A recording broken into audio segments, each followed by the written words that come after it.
как привлечь клиентов для тех людей, которые, которым принадлежит помещение, допустим. Хочу вам сказать, вы риэлтор, приходите в помещение, которое вам нужно продать. И после этого начинаете весело танцевать, ходя по кругу. Вот так. Ха-ха-ха.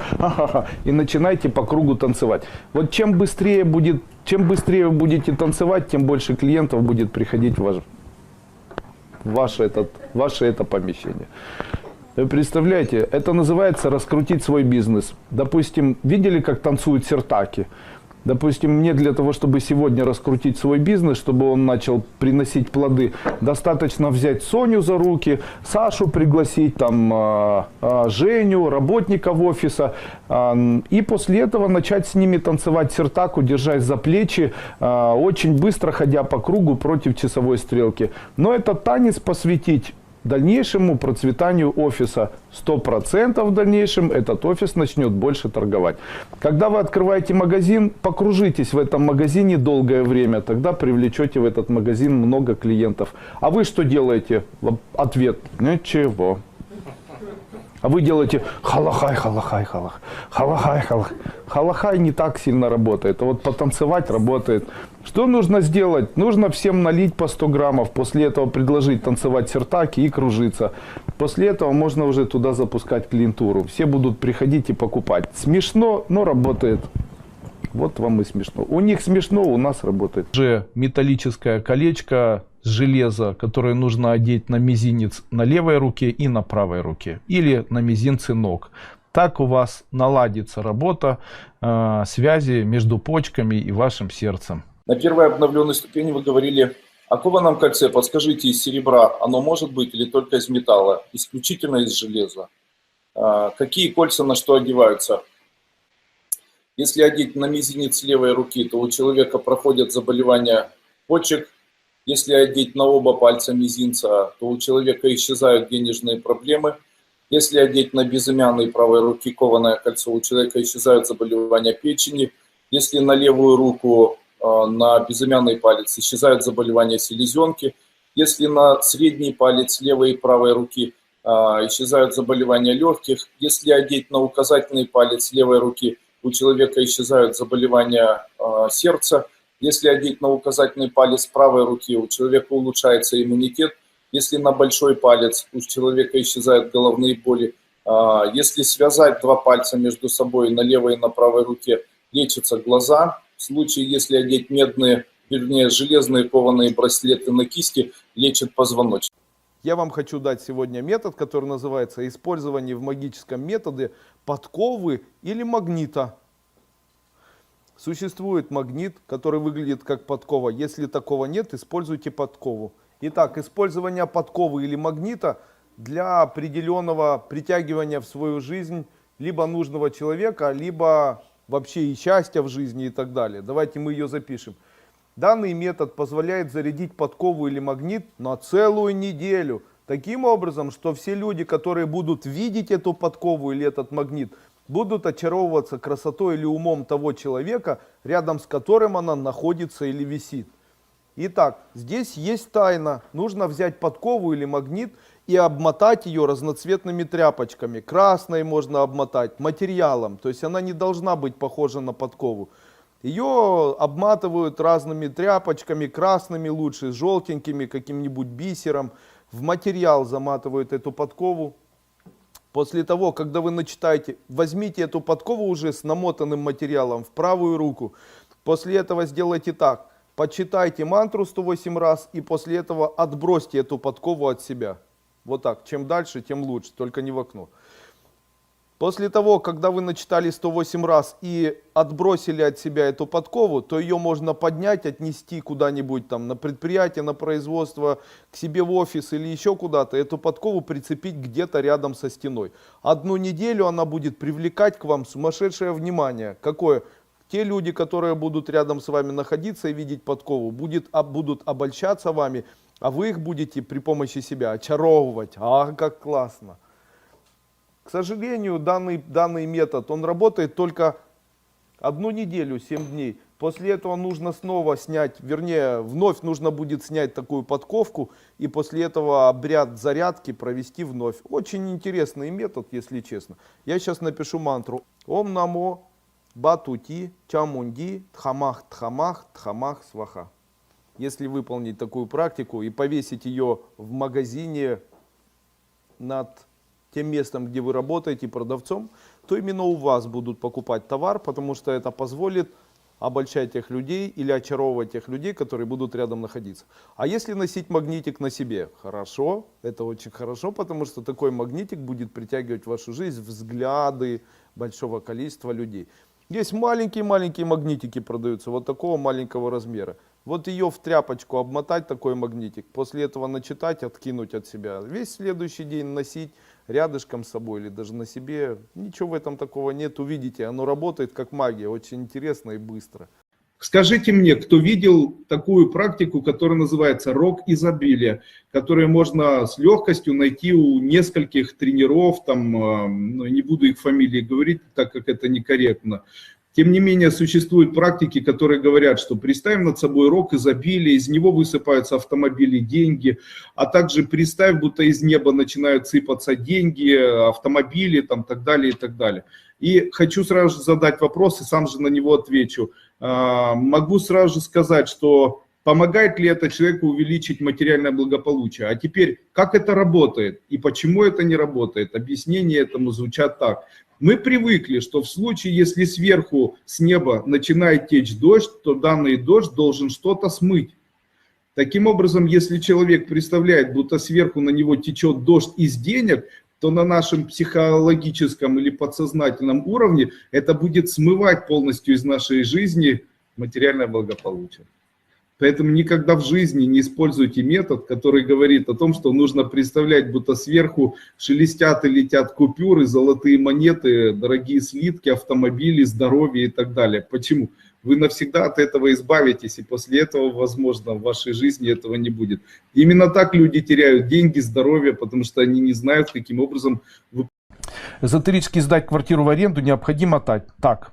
Необходимо в этой квартире каждый день нарисовать плюс мысленно посреди квартиры. При этом представлять, будто рисуете плюс на каждой стороне этой квартиры и делаете так. Плюс ставите, то есть это добавите, произносите клиентов, жильцов, на другой стене еще чего-то, еще чего-то. И так везде поставили плюсы, обвели, запечатали со словами махум хахохри. Тем самым добавили плюсы для жильцов, увеличив потенциал движения тех людей, которые вам необходимы. Дорогой и любимый Андрей Андреевич, пожалуйста, дайте какую-нибудь асану или медитацию на увеличение сексуальной энергии или привлекательности. Мужчинам для того, чтобы увеличить сексуальную энергию, необходимо поднять указательный палец правой руки вверх и делать вот такую медитацию, ставя палец перед собой вверх. Также очень хорошая есть трава или корни, они называются, смотрите, дайкон, похож на... Дальше баклажан, дальше кабачок, дальше морковка. Берите твердые корни, особенно морковка, дайкон, все корни, которые имеют длинный вид, особенно корни, имбирь. И обязательно вот эти корни ешьте в сыром виде, в большом количестве. Нет ничего более повышающего сексуальную энергию человека, чем поедание данных корней. Огурец, дайкон, дальше там имбирь. Это все корни, морковь. Эти все корни кушайте сырыми и желательно так, чтобы они были в виде такой стружечки. Заливайте там подсолнечным оливковым маслом и кушайте их жуя. Таким образом убедитесь в том, что у вас заметно улучшится состояние сексуальной энергии. Вы могли бы нам рассказать о магических законах жизни, о которых вы недавно упоминали? Почему я обычно ставлю у себя в кабинете сверху какие-нибудь картины? Где это... Посмотрите сзади, видите, вон они. Они же не для вас повешены, а сзади стоят для меня. Почему я это делаю? Как только у меня появляется воспоминание, я что-нибудь рассматриваю. Говорю, пирамиды, красная слева, синяя справа и так далее. То есть, что я делаю? Не даю себе возможность окунаться в мир прошлого. Конец. Могу сказать вам, от этого только плюсы. И не живу так, чтобы даже хоть чуть-чуть прошлого проникало. Смотрите, не пострадал. Как избавиться от воспоминаний? Рассказываю. Так, ой, был Гриша, он был... Так, что тут с моими ногтями? Так, мои ногти. Так, где я нахожусь? И дальше. лампа справа, она белая, зеленая, там книга красная. Почему я? Я не вспоминаю. Мертвым мертвое, живым живое. Мертвых нужно лучше живым помогать, чем мертвых вспоминать. Оказывается, когда мама жила, то она была никому не нужна. А вот когда умерла, ее нужно вспоминать. Лучше бы вовремя вы им давали деньги.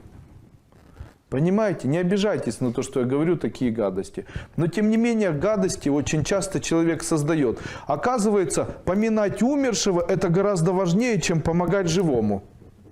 Ну давайте лучше поменяем это. Давайте мы лучше будем часто помогать своим близким живым, чем будем их потом поминать, когда они умрут. Получается, самое простое – это помянуть умершего.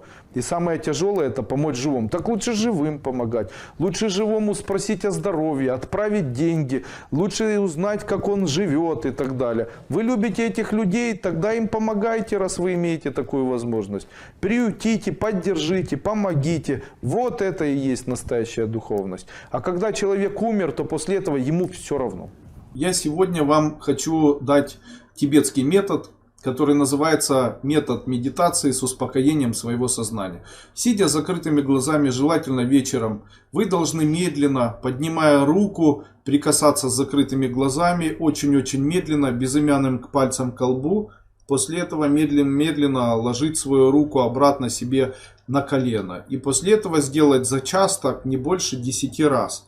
Таким образом, очень-очень медленно опуская руку и очень-очень медленно поднимая руку, прикладывая безымянный палец к своему лбу, вы обретете то, что я называю успокоенное сознание. В случае, если вы не можете успокоиться, один раз попрактикуйте данную практику, даже сегодня вечером, и с завтрашнего дня вы вдруг начнете видеть, как вы очень быстро успокаиваетесь, как вы не раздражаетесь, как близкие перестают вас раздражать, как никто вас не гневит, как исчезает у вас тревога, страхи, гнев, печаль и нервные состояния и так далее. Один из самых удивительных медитативных методов или медитаций, или вот можно их назвать медитационных практик, который поможет вам привести себя в очень нормальное состояние, научившись взять под власть ваше сознание и чувства. Статуэтка, это статуэтка, которая всегда мне рада. Я каждый раз, когда сажусь, ее беру, смотрю на нее, она на меня смотрит, и я так, ура, я тебя так долго ждала. То есть есть такие статуэтки, которые просто создают очень хорошее настроение. Вот, мне она очень нравится. Когда бы я ни сел вот сюда, она мне все время рада, повышает мою психическую энергию, и мне она очень нравится, потому что она радует. Можно ли сказать, что она является эзотерически мощной вещью? Конечно. Если эта вещь создает у вас какое-то качество определенное, оно вам нравится, значит это эзотерическая вещь. Мне нравится эта статуэтка. Она всегда довольна мне. Иногда не хочется читать мантры, не могу себя заставить. Не делайте этого. Почему так происходит? Нет психической энергии. Я этот день пропускаю. Правильно, правильно. Я могу сказать, что эзотерика и ритуалы – это не самое важное. Самое важное – это использовать метод первой ступени, где я говорю искренне, от всего сердца, старайся получать от жизни состояние удовольствия. Не можешь это сделать, измени свою жизнь так, чтобы получать от жизни состояние удовольствия. Что необходимо сделать, чтобы сыновья не ссорились? Каждый день ставьте между всеми сыновьями цифру плюс, рисуйте ее. В конце равняется и ставьте цифру 9. Насколько предопределена наша судьба? Может ли наши попытки что-либо изменить тщетны? Нет, судьбу может человек изменить в сторону радости и удовольствия. Я считаю, что татуировка – это элемент, который может в дальнейшем вызвать очень тяжелые последствия. Да. Треугольная татуировка с концами вниз сделает женщину мужеподобной. Татуировка с концами вверх сделает женщину более озабоченной психически, она будет нервной. Если мужчина сделает пирамидку вниз, то он будет более материально сосредоточен и не захочет жениться. Если сделать или поставить даже точку в определенном месте, это может в дальнейшем целиком изменить судьбу. Тогда вопрос, скажите мне, в случае, если это так важно, иметь знаки и носить их на теле, то насколько вы разбираетесь в тех символах и знаках, которые вы собираетесь на себя одеть? Если вы собираетесь одеть на себя символы и знаки, то вы должны быть специалистом в области символов и знаков. Так квадратная изображение квадрата является элементом материального благополучия. Но если нарисовать круг и его перечеркнуть, то это навсегда закроет возможность у человека появиться любому чувству. И после этого вы его на себя наносите, и вас не чувствует окружающий мир. Мужчина с вами жить не хочет, окружающие люди плохо к вам относятся, потому что не чувствуют вас. И так во многом, понимаете, они не такие безопасные. Один метод устранения у человека препятствия зарабатывания денег или восстановления денежного потока. И, наверное, из самых значимых вопросов, которые на сегодняшний день есть, или которые я часто вижу у себя в комментариях на своих каналах, в YouTube, это вопрос, Андрей Андреевич, где же находится эта закрывающая поток денег точка в нашем энергетическом поле, или где находится эта точка, которая закрывает поток денег. И вы знаете, я готов ответить на этот вопрос. Я знаю, где находится точка, или где находится это элемент, который закрывает поток денег у человека. В целом этого достаточно для того, чтобы в дальнейшем быть богатым человеком. Но есть но. Это но заключается в том, что люди не верят. Не верят и очень напрасно это делают. Вот если бы кто-то когда-то поверил и начал бы всего лишь одно, то, что я сегодня скажу, применять прямо начиная с сегодняшнего или завтрашнего дня, то этот человек бы очень быстро, даже не со временем, а очень быстро приобрел бы высокое материальное благополучие. Эта точка, она действительно существует. Эта точка, это момент, когда вам нужно рассчитаться. В том случае, когда вы рассчитываетесь, и до этого момента вы переживаете, или в момент расчета вы переживаете, или после момента расчета вы переживаете, это все ограничивает у вас возможность в дальнейшем зарабатывать много. Или вообще зарабатывать. Что я вам хочу сказать? В тот момент, перед которым вы должны рассчитаться, сделайте это, не думая об этом. Второе, в момент, когда вы рассчитываетесь, не думайте об этом. И третье, в момент после того, когда вы рассчитались, не думайте больше об этом совершенно. Если все три элемента вы будете использовать, не думать о том, когда вы должны рассчитаться, во время того, когда вы рассчитываетесь с кем-либо за что-либо, и после того, когда вы рассчитались за что-либо или с кем-либо, после этого старайтесь не думать вообще об этом. Старайтесь думать о чем угодно.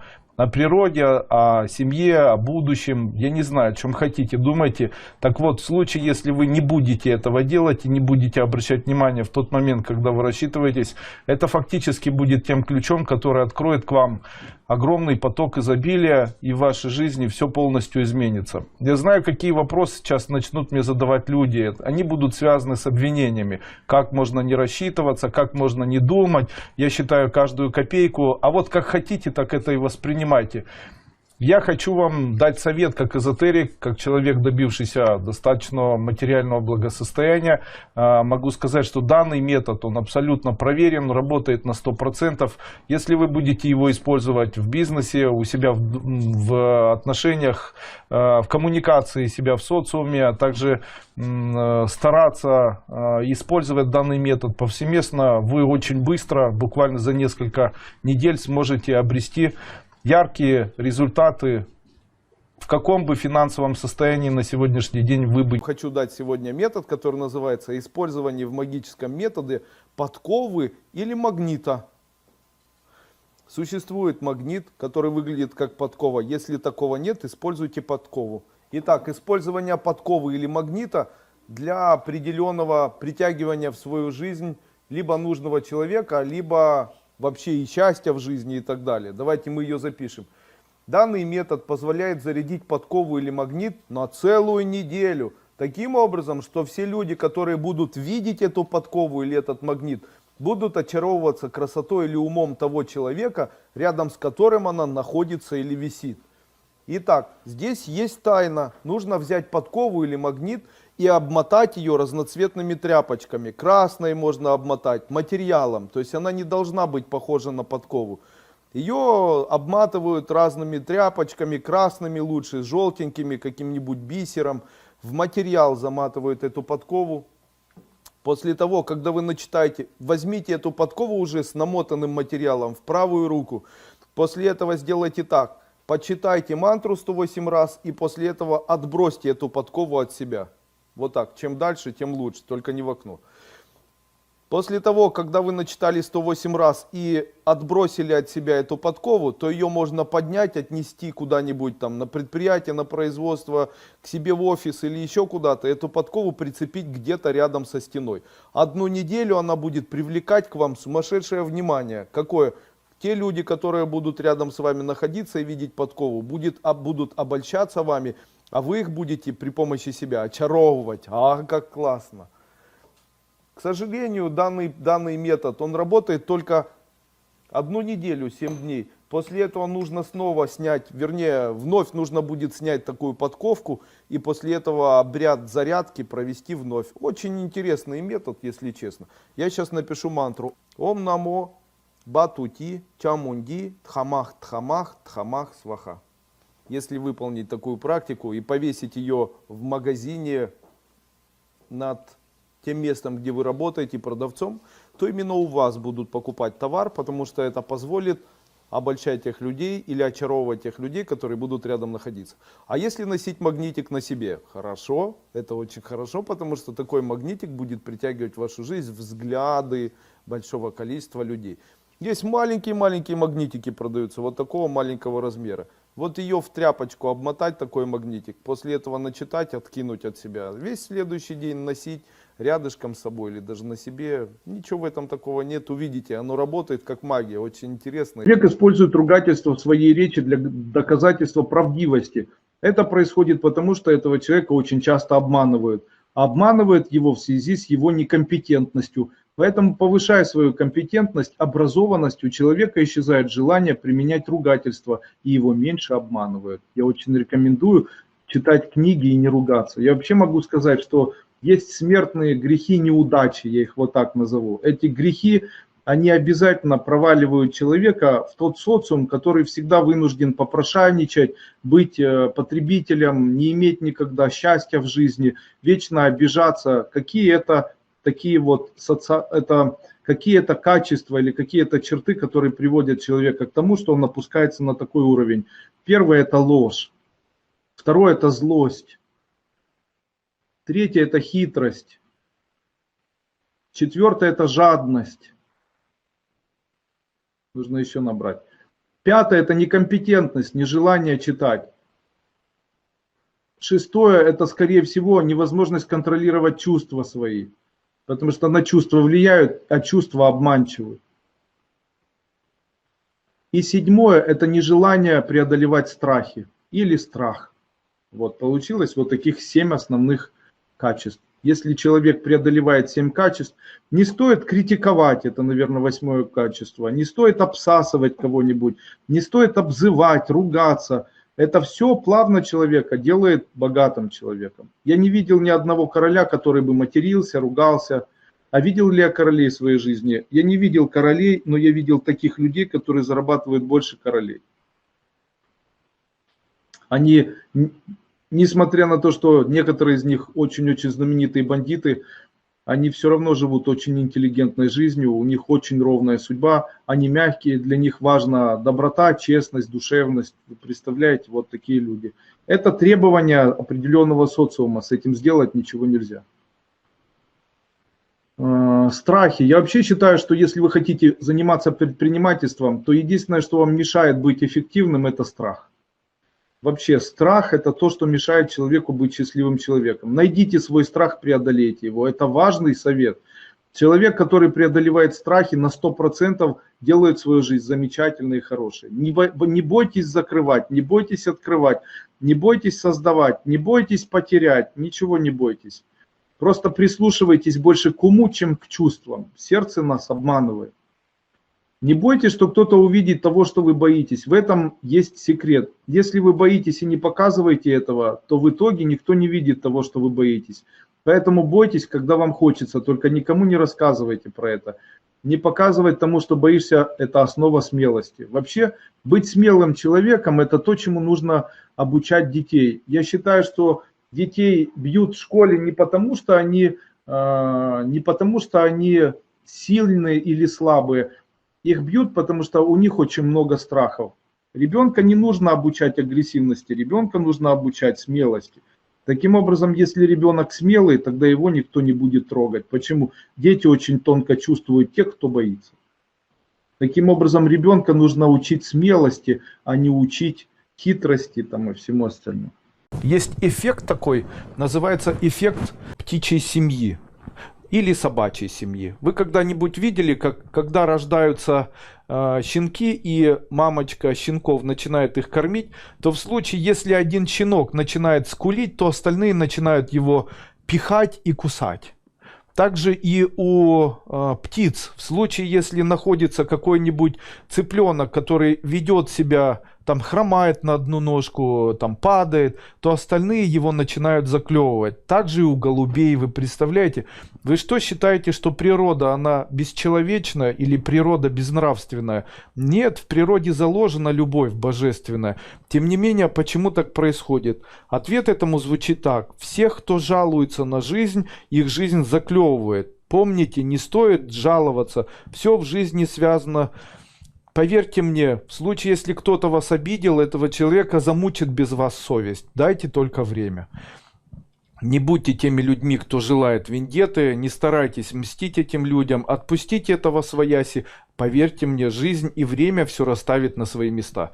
Сегодня мне писала одна женщина: я не могу избавиться, я все время думаю о человеке, что мне сделать. Я могу сказать вам, есть только два элемента, которые лечат человеческую боль, которую создал для них другой человек. Первый элемент — это время, и второй элемент — это расстояние. Поэтому в случае, если вас кто-то обидел, вы, естественно, не должны жить с этим человеком. Напротив, уедьте как можно дальше в Таиланд или куда-нибудь, пожить хотя бы на какое-то время. Ну и второе время, подождите какое-то время, поверьте мне, со временем всех абсолютно отпускают. Андрей, здравствуйте. Скажите, в нашем роду по мужской линии нет продолжения рода. Что нужно предпринять? Спасибо, ваша ученица. Необходимо провести обряд со свечой. Необходимо представлять того человека, у которого нет детей, представлять, будто вы видите его в отраженном зеркале. И после чего представлять, будто вы трясете это зеркало, а из него выпадают разные... я не знаю, что угодно выпадает. То, что выпадает, представлять, будто вы это сжигаете на поставленной перед вами на вытянутую руку восковой свече. Таким образом вы можете очистить род от проклятия окончания рода. Очень сложный метод. Я рекомендую его делать самостоятельно, как бы сам себе. Приезжайте на морской курс. На каждом морском курсе я такой метод делаю сам для всех. Добрый вечер. Расскажите, пожалуйста, про зеленую нитку. У сына сильно болит спина и первый раз.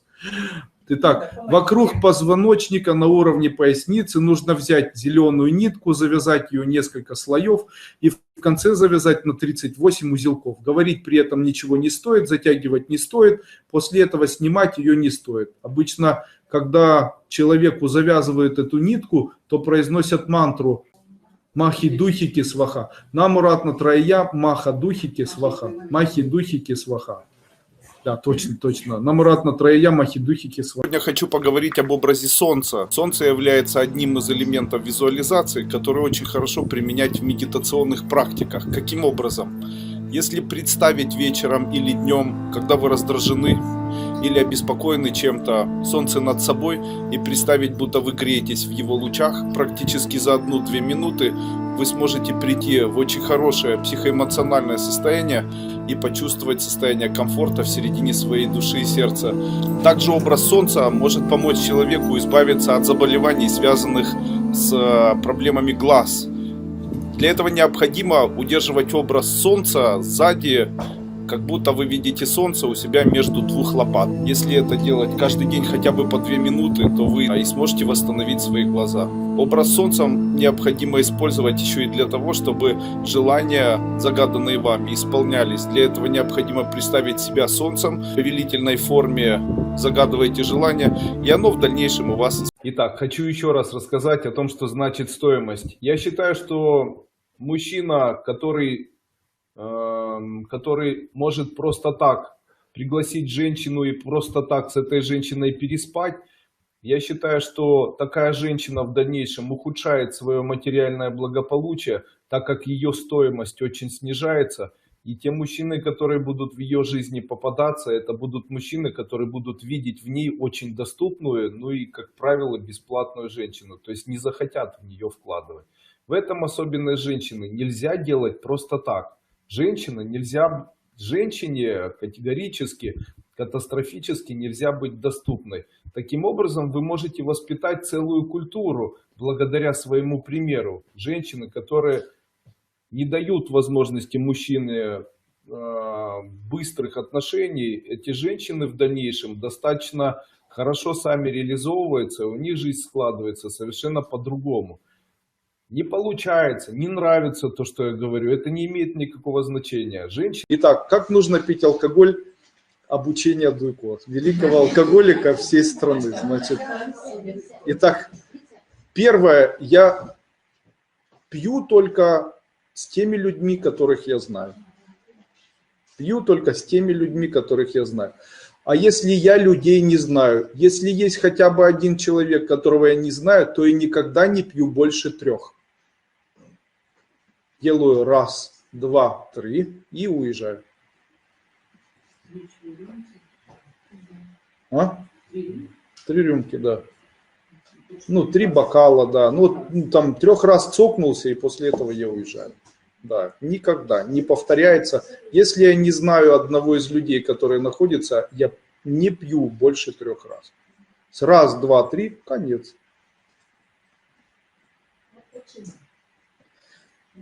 Объяснять это можно, но я считаю, что не нужно. Дело в том, что вы себя подвергаете опасности.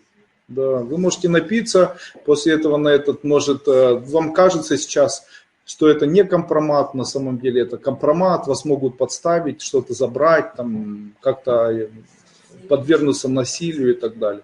А за 3 раза не подвергнетесь. Если 3 раза быстро выпили, уехали, все, вы уже не негодяй, все как полагается. Третье, я позволяю себе это делать только один напиток, который мне нравится. Я стараюсь пить только то, что нравится, и не пить то, что не нравится вообще. То есть я пью только, что мне нравится. Если у вас нервное состояние или депрессия, как можно избавиться быстро? Я могу сказать, необходимо стать как жабка, указать большой палец левой руки, необходимо приложить вот так вот к колбу, согнуть ножки и вот так стоя начать очень быстро дышать. Если у вас паническая атака, депрессивный эпизод, нервное состояние, обижаетесь или злитесь на кого-то, то станьте вот так, как лягушка, и начните дышать, прикасаясь средним пальцем себе к колбу.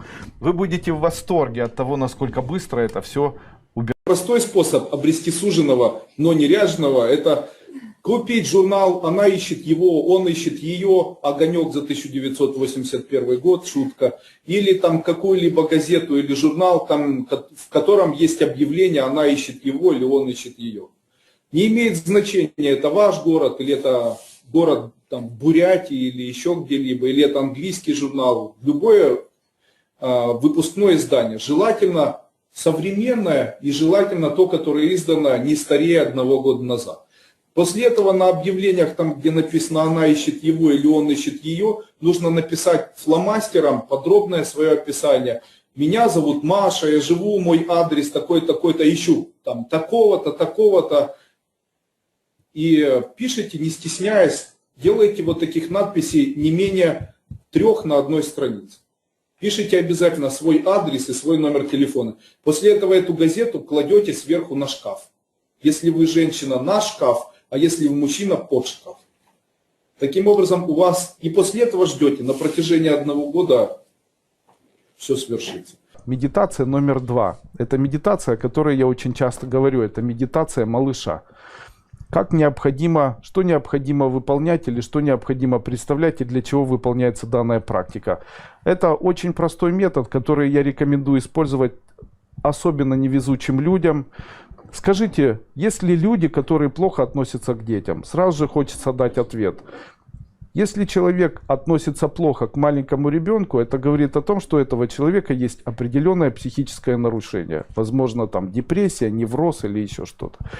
Практически не бывает ни одного человека, живущего на Земле, который бы совершенно пассивно и без всяких эмоций относился бы чужому или своему маленькому ребенку.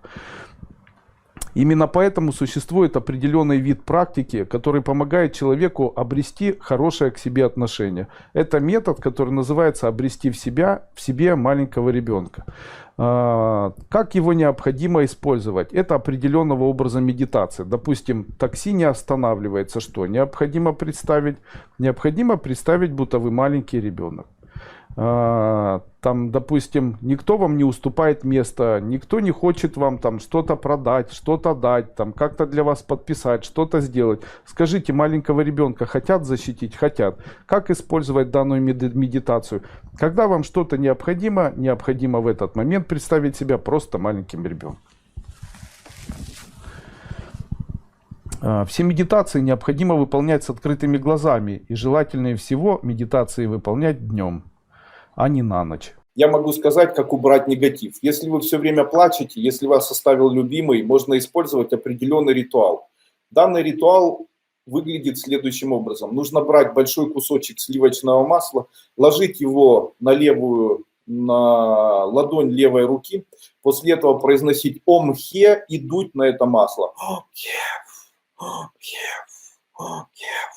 После этого это масло натощак съедать. Остаток масла, которое останется, им нужно смазывать центр груди или втирать. Делать так необходимо 4 раза в день. Если горе большое, масло большой кусочек. Если горе маленькое, масло маленький кусочек. Делать это необходимо часто. Очень быстро отпускает.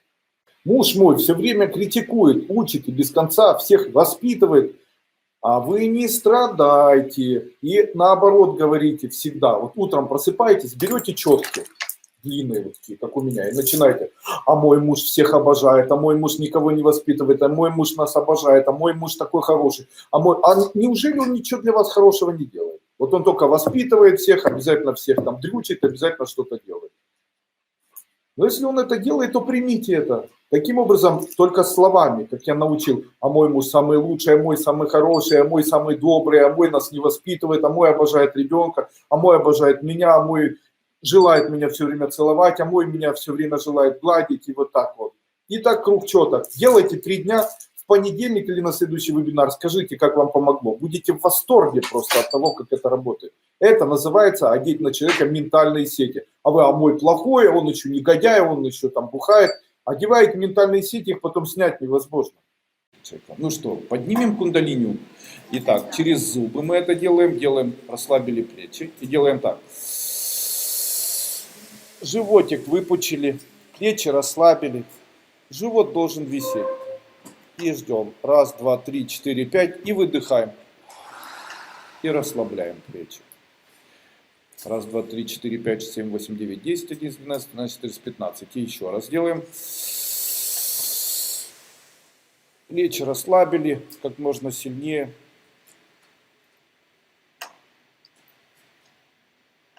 И выдыхаем. 1, 2, 3, 4, 5, 6, 7, 8, 9, 10.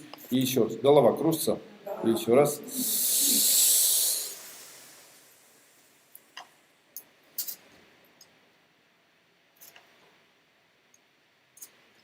И выдыхаем.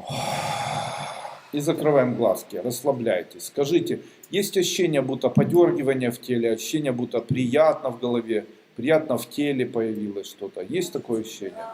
Это вы чувствуете, как кундалини поднимается.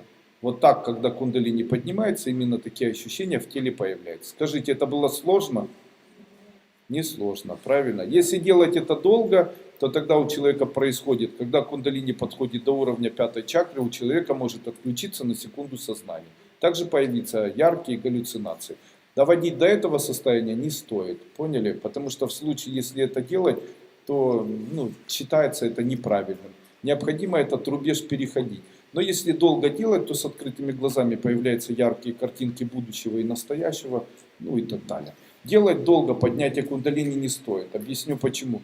Если забирать тепло из нижних чакр и поднимать его в голову, то приятное ощущение появляется, но зато потом появляется негативное ощущение, то, о чем я говорил. То есть появляются геморроидальные узлы, могут быть ощущения охлаждения тела, а в дальнейшем может начать мучить давление. То есть как бы для самопознания немножко можно, для расслабления тела тоже, а вот использовать это для практики ежедневно, ну, я бы вам не советовал. Ну что, И человек начинает медитировать на четки, которые сделаны из агата, то те люди, которые вам должны деньги, их обязательно вам отдадут. Что нужно делать? Если я буду просто произносить слово там, кто сейчас президент Америки, Трамп, я буду говорить Трамп, Трамп, Трамп, Трамп, Трамп, Трамп, Трамп, и ничего не представлять, то этого человека начнет мучить совесть по отношению к людям, которые живут в другом социальном, в моем социальном уровне. Поэтому, если у вас есть человек, который вам должен деньги, допустим, да, вы можете купить вот такие четки из агата и произносить там Иванов, Иванов, Иван Петров, Петров, Петров, Сидоров, Сидоров, Сидоров, Сидоров. И после этого вам этот человек отдаст деньги. Я считаю, что вот такие бусы должен иметь у себя тот человек, который занимается эзотерикой. Здравствуйте, учитель, восхищаюсь вашими знаниями, всегда нахожу ответ на вопросы в ваших вебинарах. Меня беспокоит, когда смотрю на людей, неосознанно они спотыкаются или поперхаются. Это у меня с детства. Сестра говорит, такое есть. Сестра, это говорит о том, что у вас есть сглаз. Каким образом можно убрать свой сглаз так, чтобы он влиял на то, чтобы у людей было все хорошо, и вам это не мешало, и им не мешало, так как за это наказывают? Необходимо многократно на вдохе и выдохе произносить слог хум. Хум, хум, хум, хум. Вот так. Если вы глазливый человек, как и я, то вам необходимо вот такой слог произносить. Тогда все будет хорошо. Если человек произносит хум, это одновременно, как это с магического языка переводится? Слово х устранить, слово у множественность, слово м множественность и слово у плохого взгляда. Устранить множественность плохих взглядов. Именно поэтому, если девушка, допустим, ходит и она красивая, на нее смотрят люди, завидуют, у нее могут появиться прыщики. Для того, чтобы этого не было, ей достаточно произнести многократно слог хум на вдохе и выдохе, и это уберет у нее самый настоящий сглаз. Если вы сосредоточились на этом, вы уже неправильно снимаете, потому что ваше сознание будет качать куда-то. Здесь важно наоборот переключить свое сознание на что-то, как я вас учу. Отвернуться и после этого посмотреть на ладошки, на часы, красивые часы. Посмотреть там в сумку, блокнот какой-то, посмотреть даже ВКонтакте что-то. И после этого посмотреть. Обычно то, куда он крутится, шокирует всегда. Потому что не так, как хочется, вот всегда. Нужно ли занять деньги, но я так хочу, при этом, ой, какие красивые часы, ой, какие там красивые ручки. После этого порос, нет, надо давать все равно. Надо давать все равно, так, это вообще вот частое явление. Изменяет ли мне моя жена, да, изменяет ли мне моя жена? После этого посмотрел на ручки, посмотрел там еще что-то, но здесь же нет в вопросе вот чего, когда изменяет? Все кому-то в чем-то изменяют, так жизнь устроена. Бывает и на старуху проруха. Мужчины и женщины. Ну что с вами? Конечно же, если все очень хорошо, конечно же, всегда в жизни будет какой-то там нечаянная гречка. Знаете, такое бывает, ничего с этим сделать нельзя. По молодости каждый совершает ошибки. Но нет, конечно, для многих женщин это табу, там, для многих мужчин это табу. Но не стоит задавать вопросы такие тупые маятнику. Потому что вы же увидите, что изменяет, а доказать не сможете, а только нервы себе потратите. Дальше, изменяет для маятника и сейчас, и вчера, и завтра, это однозначно одна и та же информация. Потому что он говорит в априори. Поняли? То есть раньше же она спала с кем-то, а сейчас она ни с кем не спит уже, кроме вас, да? После этого изменяет кому? Из-за того, что она спала раньше с кем-то, изменяет с вами тому, с кем она была раньше. То есть вот здесь вот много таких получается энергетических каких-то столкновений. То есть какие конкретно вопросы? Изменяет ли она мне? А что такое изменяет? Вы можете объяснить маятнику? То есть может быть тогда вопрос такой, спит ли она с чужим мужиком, да? Спала ли она, да. И будет ли она когда-то спать с чужим мужиком? Всегда будет показывать да. Серьезно, всегда будет показывать да. Почему? Потому что будет ехать в поезде, и в одном купе будет другой мужик спать вместе с ней. Всегда будет показывать да. Ребята, не парьте себе мозги. Пусть вас эти вопросы не интересуют. Серьезно. Потому что вы только себя накручиваете. Так, я сейчас узнаю, она мне изменяет или не изменяет. Да всегда будет изменять. Всегда. Метод Пучко Разрушил не одну семью. Как часто пользоваться не можно? Когда нужно, тогда и можно пользоваться. Какие есть вопросы? Ребята, вопросы должны быть такими. Мне нужно сегодня выезжать на рынок или нет? Не я продам машину или нет, а мне нужно выезжать сегодня на рынок или нет? После этого смотрите. Если нет, то можно не ехать. Если да, тогда едь. Даже если да, и ты не продал, значит кто-то придет и что-то там посмотрит. А если нет, то вот не едь вообще, то просто ничего там не сыграет и ничего не произойдет. Понимаете, да? Вот таким образом. Фух.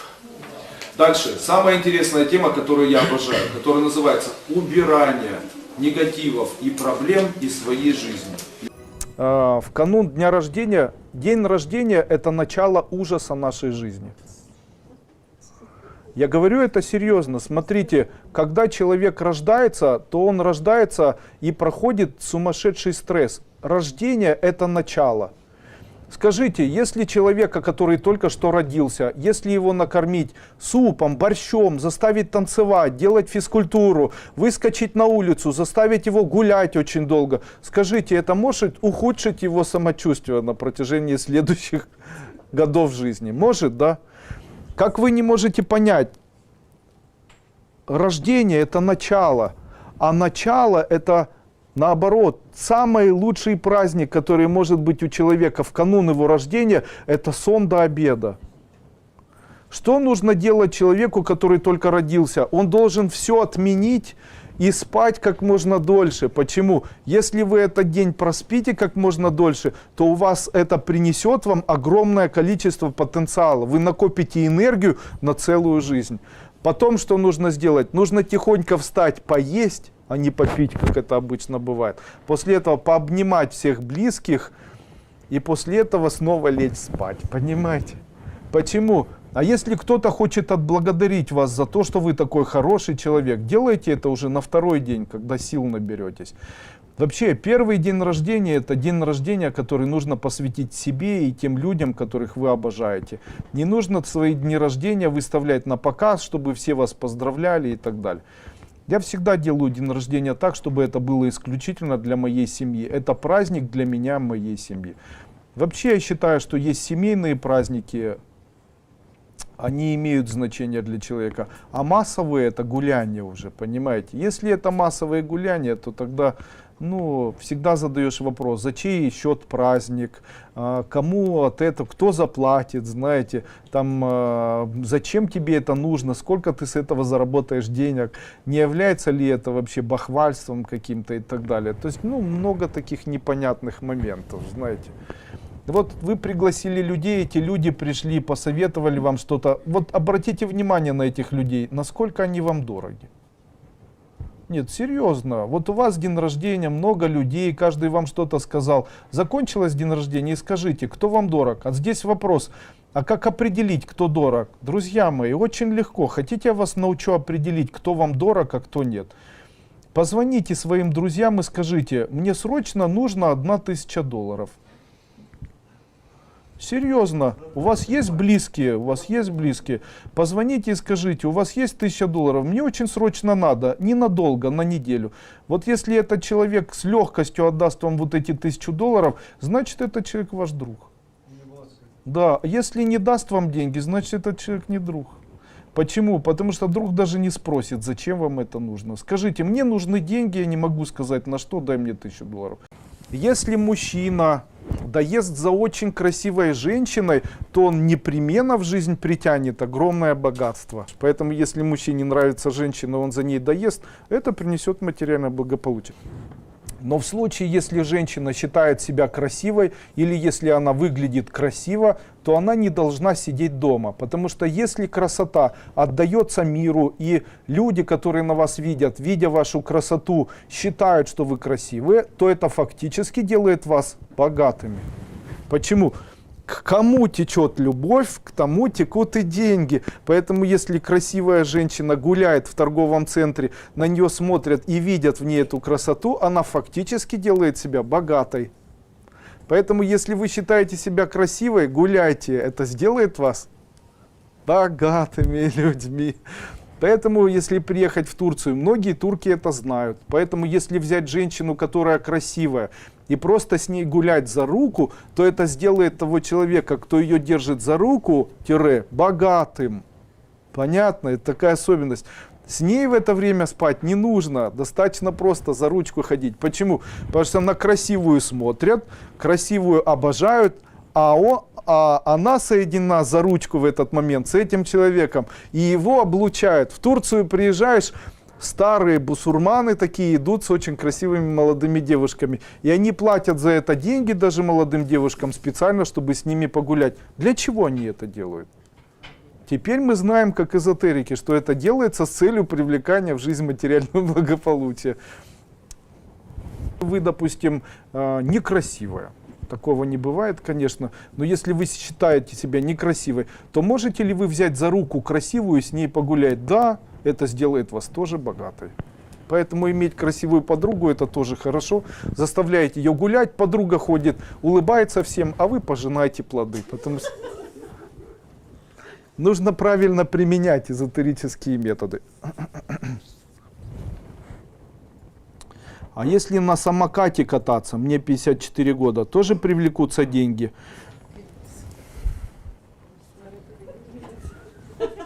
Я что-то не могу понять, в чем, как соединить это. В короткой юбке. В короткой юбке на самокате. Если в короткой юбке на самокате, то, возможно, привлечете деньги тоже. Но в спину. Деньги и эзотерика — это элементы, которые друг с другом очень-очень плотно связаны. Успешный эзотерик — это человек автоматически богатый. Покупайте семинар, который называется «Доктрина бизнеса». Там я рассказываю о всех философских предпосылках того, чтобы человек был богатым. Поверьте, вот те методы, которые я даю, вот ярче этих методов вообще сейчас в мире ничего не бывает. Уже только этим пользуйся и просто становись богатым. Один из элементов влияния заключается в том, что человек находится в таком энергетическом пространстве, где определенные энергии постоянно держат его за ноги. Это энергии эгрегоров, энергии чьих-то мыслей, образов и так далее. Это находится слоем над землей. Также проникает человека через позвоночник, через суставы, каким-то образом. Так вот, данные системы, они мешают человеку вырваться и жить счастливо. Данные системы больше всего боятся зеленого света или зеленого цвета. Поэтому, если человек хочет... Вот у меня не получается зарабатывать деньги. Носи зеленые носки. Я говорю это серьезно, носи зеленые носки. У меня не получается влюбиться, носи зеленую майку. У меня не получается, у меня позвоночник болит, одень зеленую нитку на поясницу. Руки болят, одень зеленую нитку на запястье, одень зеленые нитки на запястье, на шею, на поясницу и на ноги. Сверху одень зеленые носки, зеленую футболку. Ходи в зеленом свете, а также делай так, чтобы облучаться в зеленом свете. Я вам говорю, это решение очень быстро приводит человека к тому, что он в жизни решает все свои вопросы. То есть становится богаче, появляется материальное благополучие и так далее. Не напрасно в странах ислама очень часто можно встретить свечение зеленого света и так далее. Очень не напрасно. Плохие энергии. Если человек болеет, это не я придумал. Если человек болеет и ему очень больно, достаточно этому человеку получать зеленое освещение. В зеленом освещении человек начинает себя чувствовать легче, и боль исчезает. Когда у вас заболит зуб, приложите к щеке зеленую тряпочку. После этого на протяжении 1 часа боль исчезнет. Быстрее даже, за 20 минут. Лечит. Вот вам и зеленый. Символ, который необходимо иметь в офисе у себя. Изображение довольных или счастливых людей. Что это такое? Это танцующие покупатели. Как использовать данный символ? Данный символ используется так. Ставите такой символ, чтобы он где-нибудь находился. И каждый раз, когда приходит кто-нибудь у вас что-то покупает, после ухода этого человека ставьте плюсик в воздухе. Таким образом, возле этого символа можно возжигать ароматическую палочку. Он фактически обозначает плюс. Где будет стоять данный символ плюс? Смотрите, один человек и один человек. То тогда они просто люди или это плюсик? Плюсик в случае, если они одинаковые. Если на них посмотреть, они полностью одинаковые. Таким образом, эта палочка, еще одна палочка обозначает плюсик. Таким образом, если поставить у изголовья и вы спите сами, у вас будет кто-то, кто будет спать рядом с вами. Если поставить это на сейф, то в сейфе будут умножаться деньги. Если поставить у себя в офисе, где к вам приходят люди, которые что-то покупают или пользуются услугами, то тогда этот символ будет прибавлять к каждому, кто приобрел что-то, еще одного. Символ плюсик. Очень красивый символ. Сюда покажу. Почему люди страдают в жизни? Почему человек находится в аду? То есть человек говорит, да, хорошо так сказать, но как выбраться из ада, в котором я нахожусь? Могу дать вам совет. Этот совет, он называется совет персонифицированного загрязнения. Персонифицированное загрязнение души. Чем загрязняется наша душа? Я вам скажу эти слова, а вы их 100% забудете и подумаете, что это все не важно, начнете читать Лазарева и прочую ерунду, и в дальнейшем также и останетесь в аду, в котором вы проживаете. Но если вы примете те слова, которые я вам скажу, я вам обещаю, что они не важные, как бы сейчас вам кажется, но если вы будете их исполнять, то ваша жизнь изменится на 100%, будет персонифицированным раем. Какие это элементы? Человек должен прекратить лгать себе, также прекратить лгать окружающему миру. И второе, ничего не обещать. И третье, ни в коем случае не мечтать. Почему? Если мечтаешь, делай, а если ты не делаешь, то и не мечтай. Мечты разрушают жизнь человека, переводя его в состояние ада. Я об этом рассказываю на 4-й обновленной ступени школы Кайлас. Также могу сказать, что душа начинает страдать, если человек врет, а также не сдерживает свои обещания. Человек должен прекратить врать, особенно себе. Он должен либо не обещать, либо сдерживать свои обещания, даже если ему это тяжело дается. И третье, или какое там, ни в коем случае не мечтать, особенно вечером. А если он мечтает, то делать что-то для этой мечты. А если вы делаете что-то для этой мечты, можете мечтать. А если не делаете ничего, то даже в этом направлении не мечтайте.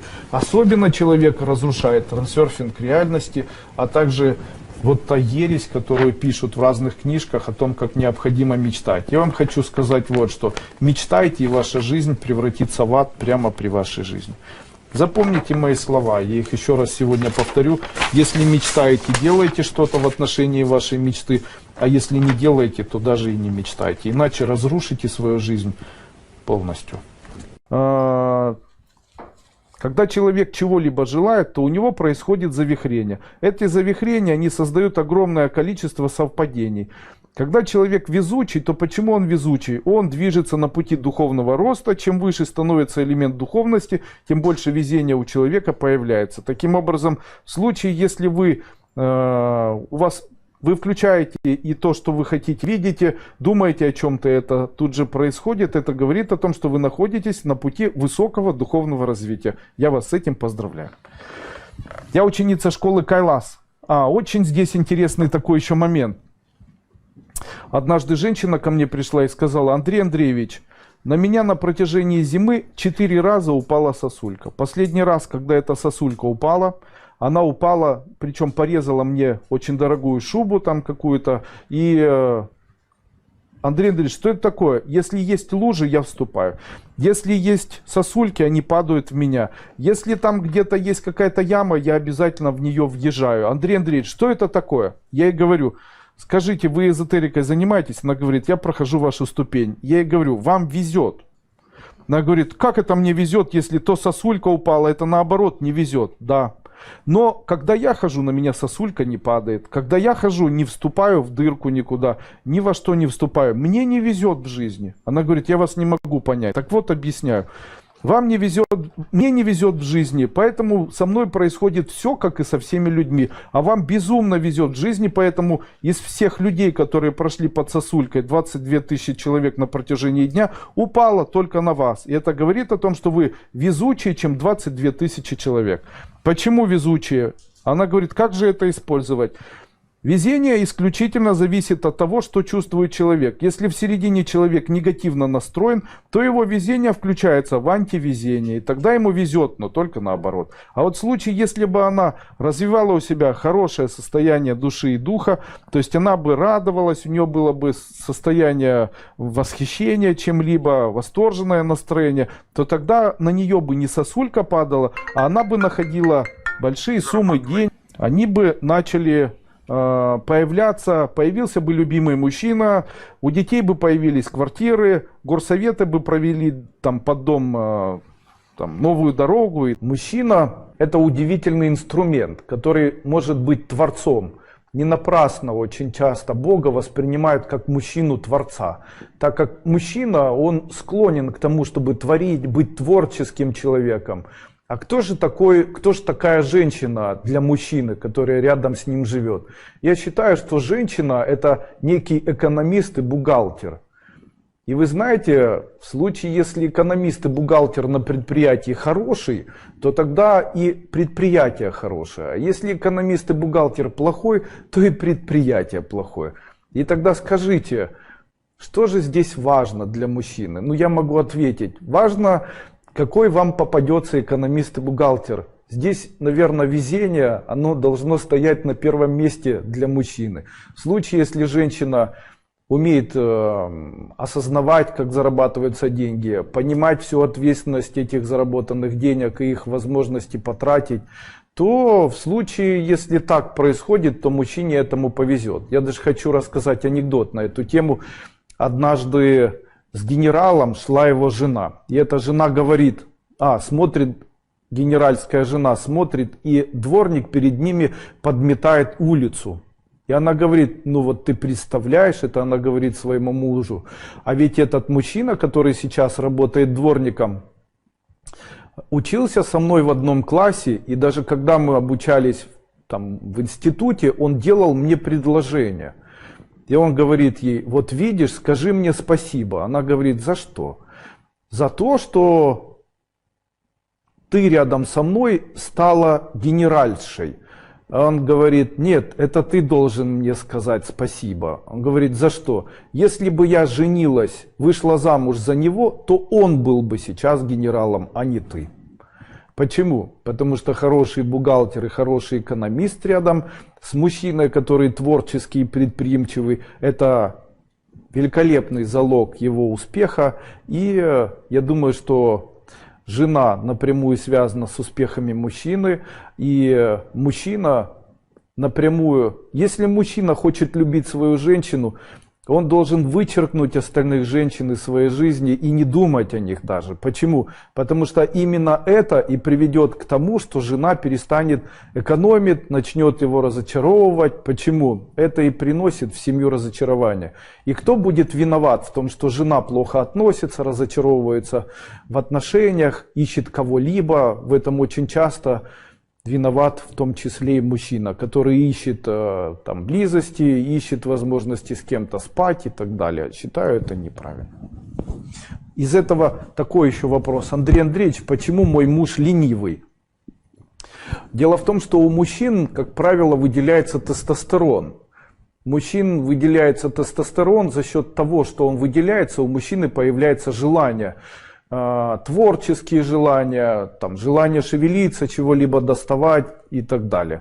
Но у мужчин тестостерон может выделяться только в двух случаях. В момент того, когда они испытывают стресс, и в момент интимных отношений. Поэтому если нет ни первого, ни второго, то мужчина, скорее всего, будет очень ленивым, будет протирать диваны и так далее. Тогда что необходимо сделать мужчине? Необходимо ему сделать стресс. Скажите, как правильно выбрасывать старые вещи, одежду, посуду. Это, скорее всего, кому-то необходимо. Сложили в кулечек, вынесли, поставили возле мусорки и забыли. Кому необходимо, найдут. Если вы сделаете так, чтобы никто не заметил, то тогда вы привлечете в свою жизнь материальное благополучие. Но если вы выйдете и подарите бомжам, то тогда такие вещи длительное время вы купить для себя не сможете. Они должны это увидеть незаметно. Ночью вынесли, поставили и спрятались. Помните, я говорил, любовь проявляется только к тому, кто сделал что-то для кого-то физическое, но незаметно. Таким образом, если незаметно вы сделаете, то тогда это привлечет в вашу жизнь новые вещи. А если вы тарара, Галина, хочу тебе подарить эти вещи. Ты теперь их можешь носить. Теперь вы этот свитер себе не купите целый год. Или вот мои тухли, все, теперь тухли у вас не купятся целый год. Не отдавайте никому, делайте это незаметно. Нужно подносить под дверь или там подносить куда-нибудь еще и делать так, чтобы человек взял и после этого сказал: ой, как приятно, все, вы стали богаче. То есть, если вы сделали что-то для кого-то незаметно, тогда это засчитывается вам, и это будет в дальнейшем будет приносить вам материальное благополучие. А если заметно это сделали, то тогда наоборот заберет у вас. Бог наказывает людей, которые блокируют энергию внутри себя и внешне. Внутри обычно это обиды. Внешне это, если есть предложение, то нужно обращать на это внимание. Это как праздничный стол. Человека приглашают за праздничный стол. Если час приглашают, и он отказывается, ему больше приглашения не идут. Точно так же и здесь. Бог наказывает людей, которые блокируют поток энергии. Именно поэтому, если вам идут какие-то предложения, обязательно отвечайте на эти предложения. Даже ответом нет, но не игнорируйте. Дальше. Почему человек ворчит? Такой вопрос задали в Facebook, я могу ответить. Это первые признаки того, что на него очень влияет энергия времени. Когда человек начинает ворчать, на него влияют капли времени, и это говорит о том, что этот человек стареет. Мы стареем. Когда же мы стареем? Давайте отвечу и на этот вопрос. Человек стареет в тот момент, когда он не отдыхает. Как быстро постареть? Не отдыхать. Каким образом нам необходимо отдыхать? Нам необходимо отдыхать чувственно, физически и умственно. Именно поэтому я хочу вам сказать, самый лучший отдых — это когда нет телефона, нет бизнеса, нет еды, нет семьи, я не знаю, ничего нету. На что это похоже, если нет бизнеса, нет еды, нет семьи, нет информации? На что это похоже? Это похоже на больницу. Поэтому едьте в больницу, заказывайте койку, ложитесь и отдыхайте. Ура! Поэтому, что необходимо? Обычно ворчащий человек начинает болеть, после этого у него поднимается давление, а как известно, от сердечных заболеваний умирает самое большое количество людей. Первые признаки сердечных заболеваний — это ворчание человека. Это я говорю как человек, занимающийся тибетской медициной. То есть в случае, если человек ворчит, то этого человека необходимо сразу же отправить на обследование сердца, измерить ему давление и положить его на больничную койку. Не посещать его, не кормить, забрать у него телефон так, чтобы он отдохнул. Отдых — это самое важное. Именно поэтому я все время говорю, старайтесь отдыхать неинформационно. Дело в том, что сейчас люди, особенно молодые девушки, начинают привыкать жить с телефонами в постели. И я могу сказать, что это большая глупость. Дело в том, что если вы днем работаете, вечером работаете, по ночам в телефон этот смотрите, вы не отдыхаете, очень быстро стареете. Вот оно вам надо. Что гораздо важнее смотреть и загружать себе информацией, чем отдыхать. Пожалейте себя, научитесь отдыхать. Отдых — это выглядит так. Вам положено 7 часов сна, уберите телефоны, уберите любое общение, покупайтесь, лягте в постель, не читайте никаких книжек, ни о чем не думайте, отвернитесь и спите. Не нужно себя перегружать, загружать, иначе будут появляться морщины на щечках. А потом необходимо будет делать подтяжки, боты. Подскажите, пожалуйста, эзотерический метод перешагнуть через кармические страхи. Эзотерический метод перешагнуть через кармические страхи, такого метода нет. Такой метод один — это действовать. Чем отличается человек, боящийся, от человека не боящегося? Он не отличается ничем. Ни боящийся, ни не боящийся обычно ощущают страх перед выступлением, перед публикой, перед новым действием, перед новым поступком и так далее. В этом и особенность людей. Люди, которые живут в социуме или живут как люди, которых объединяют задачи размножения, задачи выживания, эти люди, ими можно управлять только при помощи страха. Их нужно запугивать коронавирусами, там пожарами, там чем угодно. Чем сильнее фильмами страшными, там маньяками, то есть им нужно вбрасывать информацию для того, чтобы они всего боялись.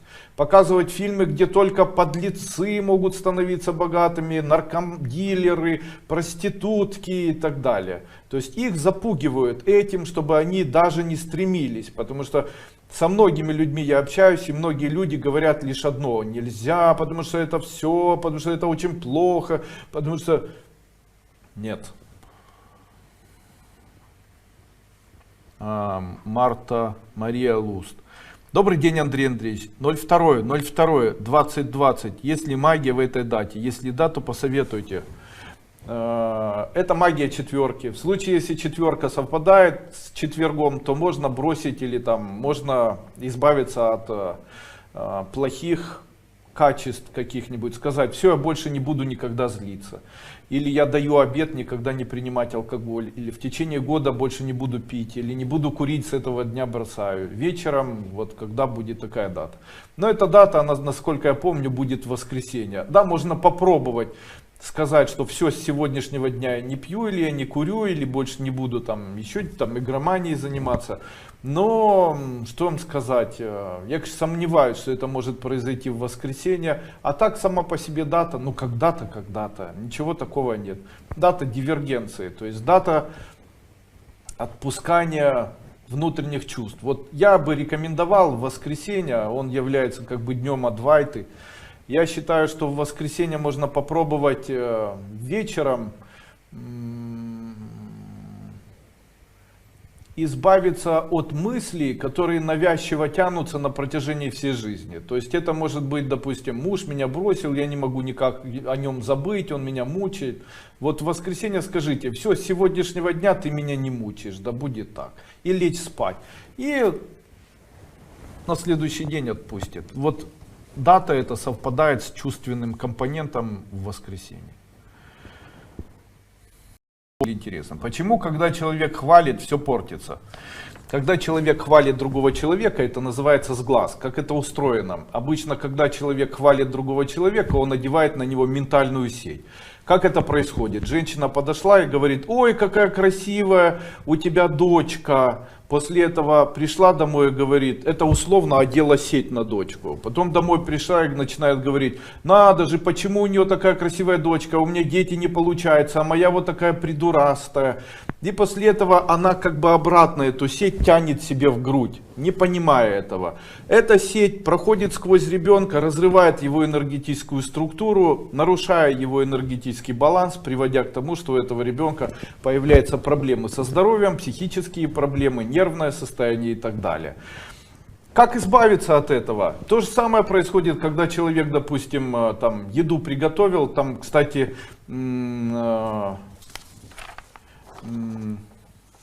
человек еду приготовил, и женщина пишет: надо же, если кто-то похвалит, еда скисает. Потому что человек не может эту еду поесть, вы его не угостили. Или угостили, он ее съел чуть-чуть, а пришел домой и говорит: ну почему моя жена так вкусно не готовит? Почему вот эта женщина так вкусно готовит? Почему вот так? И еда точно так же одевается на еду ментальная сеть, проходит после этого через эту еду, дробит ее энергетически, она становится уже не частью единого целого и становится пропавшей, как бы энергетически становится засоренной. Как можно этого всего избежать? Существует самый простой способ. Вот это, то, что одевается, это называется ментал. Ментал убирается астралом. Что такое астрал? Астрал — это то, от чего человек нагревается. Итак, самый простой метод — сделать так, чтобы человек, который восхищается, не делал вам зла. В момент того, когда он восхищается, начинайте смеяться. То есть выглядит это так: ой, какой у тебя хороший ребенок. Вы говорите: да, ха-ха, такой хороший. Или ой, какая еда. Вы говорите: да, ха-ха, такая еда хорошая. Я вообще так хорошо умею готовить, мне так нравится. Ну вот так пусть все думают, что вы чуть-чуть чеканутый. Или чеканутая. Ничего страшного. Зато у вас еда не будет портиться. Вообще самый простой способ очистить от зависти свою квартиру. Встать, взяться за руки или сидя начать смеяться. А-ха-ха-ха. или плакать. О-ха-ха-ха. Потому что и во время того, когда человек плачет, и во время того, когда он смеется, у него выделяется астрал. Астрал — это огонь. Астрал растапливает и разрушает любой ментал, так как ментал — это лед или сети льда. Om Namah Shivaya.